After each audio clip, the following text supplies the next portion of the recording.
balik lagi ke vlognya Perkasa. Nah, kali ini kita mau ngebahas tentang fenomena yang ada di generasi muda, Kak.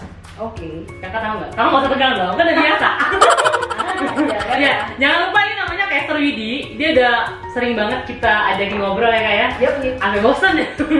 Nah, ini kita mau ngebahasin tentang fenomena yang ada di generasi muda saat ini, Kak. Oke. Itu ngomongin tentang kesepian. Tentang pernah kesepian ya sih? Nah, ini ahlinya kayak kesepian. Ya. Nah, Kak, aku mau nanya tentang sebenarnya kesepian itu apa sih, Kak? Nih, kesepian itu sebetulnya sudah termasuk dalam persoalan mental seseorang. Jadi ada semacam definisi yang bilang bahwa kesepian itu ada semacam gap antara apa yang dia harapkan tentang kehadiran seseorang atau sekelompok orang dengan kenyataannya. Oke. Nah, ada gap. Jadi misalnya dia berharap bahwa saya diperhatikan atau saya mendapatkan pertemanan yang kualitasnya sekian, tapi ternyata kenyataannya nggak seperti itu. Nah, tapi memang itu sifatnya subjektif. Oke. Ya, subjective feeling gitu ya. Dan bisa juga kesepian itu dia tuh merasa suatu pengalaman yang personal banget. Nah, itu sebabnya kadang kita tuh nggak bisa ngeh bahwa sebenarnya kamu tuh kesepian atau enggak. Misalnya kalau ngeliat orang lain, Oke. kita nggak bisa langsung menduga bahwa orang lain atau teman kita ini kesepian atau tidak karena si subjective feeling itu atau pengalaman yang subjektif itu. Nah, sehingga kadang untuk bisa tahu bahwa seseorang itu setia atau enggak, kita memang harus nanya sih sama orang yang bersangkutan. Tapi biasanya orang yang kesepian itu merasakan gak sih, Kak? Itu sebenarnya kadang-kadang tuh perasaan yang orang-orang juga nggak ngeh. Sebenarnya si orang yang bersangkutan dia merasakan sebetulnya, dia merasakan bahwa ada yang hampa, ada yang emptiness, ada yang kosong. Nah, itu yang dia rasain gitu. Nah, ya, kalau misalnya disangkal terus, apa sih akhirnya yang Iya, terjadi? bisa aja dia bilang enggak kok dengan cara mungkin dia ikut dalam pertemuan atau mungkin ikut ikut pesta misalnya supaya gue nggak merasa kesepian, tapi tetap nggak bisa dibohongin. Artinya tetap aja secara kualitas, karena kan yang dia harapkan bukan cuma kuantitas sebenarnya tapi juga kualitas.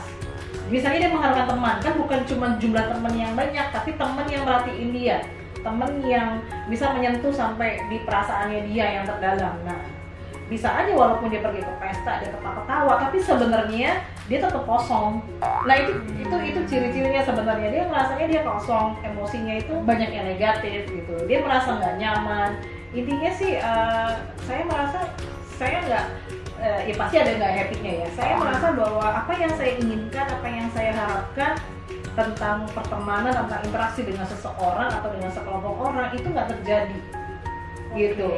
Nah, boleh tahu lagi nggak sih kayak ciri-cirinya nih ya? Tadi kan Kak ngomongin orang yang kesepian itu ya ketika dia di keadaan ramai ya mungkin dia bisa ketawa, bisa happy, cuma sebenarnya dalam hatinya tuh kosong gitu. Selain hal itu, ciri ada apa lagi sih, Kak yang benar-benar menunjukkan bahwa dia sedang lagi empty banget, misalnya lagi loneliness banget? Ini satu hal pertama, selain yang tadi ada perasaan kehampaan di dalam dirinya, karena gini, kesepian itu bukan berarti saya sedang seorang diri, nggak harus begitu ya. Tapi saya be alone, tapi saya lonely, bener. Jadi bukan karena saya sedang sendirian, tapi emang saya merasa saya sendiri, sedang sendiri. Saya sendiri, nggak ada orang yang menyapa misalnya. Saya berharap saya disapa, tapi itu nggak terjadi gitu. Atau tidak ada orang yang peduli dengan sebetulnya apa yang sedang saya rasakan. Nah, itu tuh itu masuk dalam kesepian. Terus ciri yang lain juga ada perubahan perilaku harusnya. Yang tadinya misalnya agak rame, tiba-tiba mulai berkurang ramenya. Yang tadinya pendiam semakin pendiam, Semakin tidak ada suaranya gitu ya. Semakin diam. Yang tadinya mungkin aktif banget menjadi pasif misalnya. Nah, itu tuh intinya ada perubahan perilaku gitu. Terus bisa jadi kalau menurut hasil riset atau jurnal yang pernah saya baca, itu salah satu ciri dari orang yang kesepian adalah dia justru menjadi orang yang lack of interpersonal skill. Justru mereka keterampilan menjalin interaksinya nggak terlalu bagus, atau relasi sosial dengan orang lain jadi nggak terlalu bagus, karena kayaknya dia merasa takut ditolak. Jadi atau orang yang tadinya rame itu, apakah dia orang yang tidak akan mungkin kesepian atau misalnya relasinya dia jadi jelek gitu? Justru relasinya bisa jadi nggak jadi menurun kualitasnya. Oke. Atau ya karena kan tadi lack of interpersonal skill, dia ada perasaan susah untuk mempercayai orang. Dia butuh orang tapi dia susah untuk percaya sama orang tuh agak Oh, ya. jadi tarik menariknya gitu. Dia susah banget untuk bisa membuka diri gitu. Padahal dia butuh. Nah itu sebabnya orang-orang yang kesepian kayak gini, yang lack of interpersonal skill, yang susah banget percaya sama orang, yang susah banget untuk bisa membuka diri, maksudnya menceritakan bahwa saya tuh lagi butuh, memang tuh agak dilematis ya.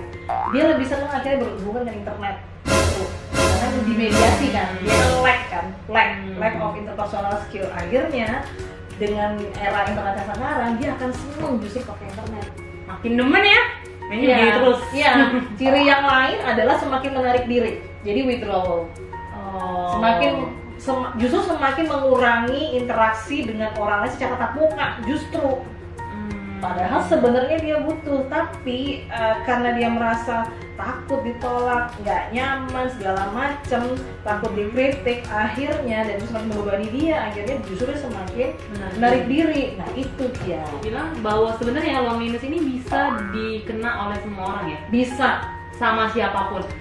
Tapi sebelum kita Tapi ini konteksnya dewasa ya, kebanyakan Iya. dewasa ya. sebelum kita ngerasain loneliness kak, hal apa sih yang bisa bikin kita mencapai ke loneliness-nya itu? Macam-macam sih. Ada yang mungkin memang dia ini secara fisik pindah lokasi. Pindah. Jadi kehilangan teman-temannya dulu gitu.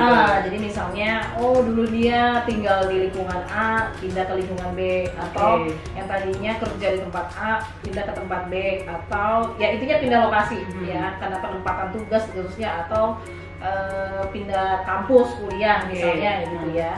Bisa juga karena kehilangan seseorang.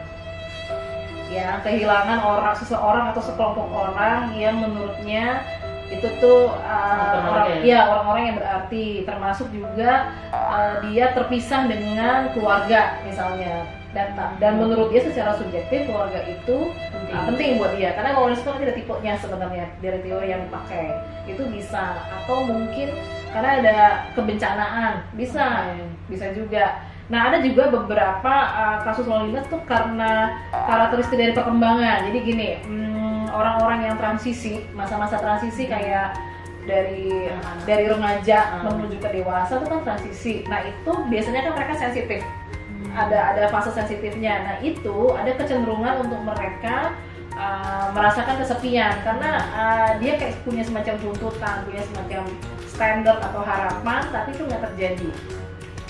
Kalau yang lain di lansia bisa loneliness, itu biasanya salah satunya karena teman-teman sebayanya udah mulai nggak ada, jadi karena sudah meninggal duluan, atau karena atau karena ini degeneratif secara fisik, jadi pendengaran berkurang, jadi merasa padahal mungkin ada orang yang ngomong atau apa, tapi dia kan nggak terlalu denger lagi, atau pergerakannya makin lambat, jadi dia hanya bisa di situ-situ aja. Mata semakin tidak jelas, jadi memang karena ada degeneratif secara fisik gitu, itu bisa membuat dia menjadi loneliness. Aku jadi penasaran gini kak, mungkin nggak sih ada orang yang memilih untuk menjadi loneliness? Memilih, jujur saya nggak tahu memilih, karena itu kan sesuatu yang tidak direncanakan sebenarnya loneliness itu. Jadi kalau memilih itu kan berarti direncanain. Nah yang saya tahu loneliness itu bukan direncanain. Tapi emang efek jadi ya berarti ya? Iya, jadi kayaknya nggak mungkin ya? Kayaknya nggak mungkin kayaknya, sengaja gitu. Yang aku tahu, misalnya aku punya teman, dia itu suka sendiri gitu. Tapi aku tahu bahwa sebenarnya itu butuh teman. Yang aku lihat ya, maksudnya. Tapi dia suka sendiri. Ya, dia suka ngomong kayak gini. Gue lebih suka untuk sendiri aja. Gitu. Oh oke. Aku tahu, misalnya pasti aku bakal bilang ada orang-orang yang emang tertutup gitu. Cuma maksudku gini, sebenarnya kalau yang aku lihat dia cuma butuh cerita. Tapi Andiani tuh dia mending keep sendiri karena dia takut akan dikecewakan. Nah, maksudnya, tapi kan lama-lama orang yang kayak gini tuh akhirnya kalau menurut aku ya secara pribadi dia akan jadi loneliness gitu, karena segala sesuatu dia handle sendiri gitu. Bagaimana sih melihat orang-orang yang kayak gini? Apakah dia sudah tahu bahwa dia sedang di masa-masa kritis untuk loneliness kah? Sebenarnya nggak juga sih, gini ya. Manusia itu kan dia butuh untuk dia punya waktu buat dirinya sendiri. Ada orang dengan ciri kepribadian tertentu, sebutlah orang introversion. Bukan berarti orang introversion itu rentan menjadi loneliness. Enggak juga sih. Justru orang extroversion juga rentan menjadi loneliness. Karena semu ya, dia ingin nutup-nutupi bahwa sebenarnya ada sesuatu yang hampa tapi dia mencoba untuk menampilkan yang bukan dirinya ya, menurut saya sih itu bisa aja gitu. Tapi kalau ada orang yang bilang saya butuh waktu sendiri, itu bukan berarti dia loneliness. Memang dia membutuhkan energinya, dia itu akan kuat kalau dia dibiarin sendiri, karena dia punya pertimbangan untuk memikirkan terlebih dahulu apa yang dia pikirkan dan rasakan, baru pada waktunya kalau menurut dia orang itu adalah orang yang tepat untuk dia cerita, dia akan cerita juga sih sebenarnya. Nah, jadi sebenarnya nggak ada hubungannya dengan bukan dia memilih untuk loneliness, dan bukan kalau orang yang begitu pasti gampang loneliness, nggak juga sih. Sebenarnya dengan tipe kepribadian apapun, semua orang punya peluang untuk menjadi loneliness sebetulnya. Karena gini, ciri menarik diri, jadi menarik diri dari teman orang lain itu bukan berarti gue lagi butuh waktu sendiri ya, bukan itu, tapi dia nggak mau sama sekali berinteraksi dengan orang dalam kurun waktu tertentu. Dan bisa juga panjang. Nah itu beda dengan orang yang bentar ya, gue pengen waktu sendiri, nanti gue akan keluar. Nah dia biasanya yang kayak gitu, nanti akan ada waktunya dia keluar. Tapi cuma dia dan alam yang tahu lah ya, ibarat kata mah cuma dia dan semesta yang tahu kapan dia akan keluar gitu. Biasanya nanti ketahuan kok kapan dia keluarnya, akan ketahuan juga berdasarkan pengalaman kita terhadap dia ya, mengamati dia gitu sih. Oke, nah kalau kayak gitu Kak, tadi Kakak bilang ada beberapa jenis loneliness gitu. Ada tipe loneliness ya. Boleh tau nggak sih Kak, tipe-tipe loneliness itu kayak gimana sih? Efek sampingnya nih Kak, kalau dia terlalu sering lonely, bukan terlalu sering ya, akhirnya itu tidak diselesaikan. Iya, tidak diselesaikan. Kenapa ada orang yang sampai berpikir tentang mending gue bunuh diri aja, toh gue nggak ada alasan lagi untuk gue itu. Sampai sejauh ini aku belum ngerti sih kenapa ada orang sampai bisa berpikir kayak gitu. Oke deh, sampai jumpa di next video. Bye.